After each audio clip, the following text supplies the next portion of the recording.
Hello and welcome to The Lawn Game, where I share super useful tips and tricks on how to run your lawn care business.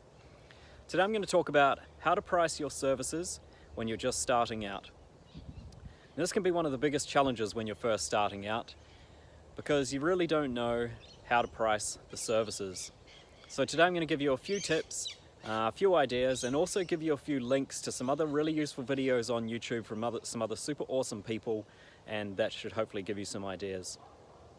So the first thing I want to say is when you're just starting out, try not to get all hung up on how much to charge, because the main thing is that you get some clients. If you don't have clients, it's really irrelevant what you charge for your services. And as time goes on, you're going to learn and you're going to make mistakes and you're going to work out all the little things that you do wrong and that you can correct.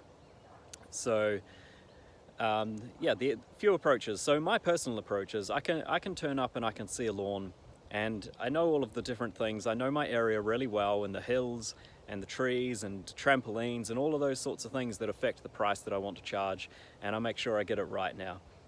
And if in doubt, I charge higher. So I'm going to give you 3 different approaches.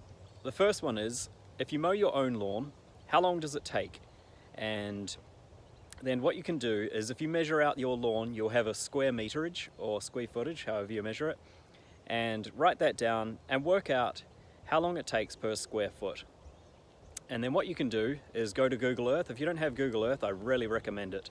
I use this a lot for quotes myself.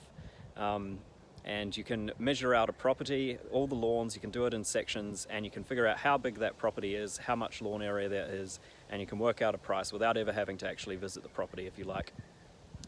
So then by doing that, you can measure your own lawn, know how long it takes, and then you can apply the same formula for a client who calls you. A second idea is to get a quote from a competitor for your own lawn. So if you know how much a competitor is charging for your lawn, then you can get a really good idea of what price you should be charging for someone else's lawn. And then I'm just going to say again, if in doubt, just quote higher on the maintenance, because that is the ongoing revenue for you. And if you do make a mistake on the initial service, if there's extra work to do, it's not a problem. But if you, every week or 2 weeks, you're turning up to that property and you're not charging enough for that service, it's going to start to bother you after a while. So when you're starting out especially, I think it's probably common that you think it's going to take a lot less time than it does. So I really encourage you to just, whatever you think you're going to charge, just charge higher, because they do not know, they will not care, they just want a good service, and you can do that. Alright, so I'm just going to say, for the initial visit, it's really, really important that you give extra value to the customer. So when you do a first service, you're not thinking about that $100 that you make that day. You should be thinking about the $65 that you make every week or every 2 weeks, in a year's time, 2 years' time, and however long that client stays with you. So I really, really also encourage you to keep that in mind. And when you do an initial quote, make sure you say extra edging and mowing at no extra charge, or offer them a weed treatment, or offer them something else that you tell them you're going to give them for no extra charge. And I really recommend this when you're starting out, because it's a really good way to win clients, and it shows that you're serious, and it shows that you have their best interests in mind. And like I say, don't worry about that initial service. The important thing is that ongoing maintenance that you get. That's the ongoing revenue, and that's what you want. Alright, so thanks for watching today. Please subscribe if you find that useful. Future videos, I'm going to do how to mow like a pro.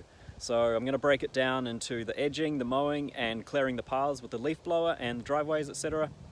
I'll also show you links to some other really good videos on those subjects as well, because there's some really good people on YouTube, and I really recommend that you subscribe to certain people, and I'm going to recommend them.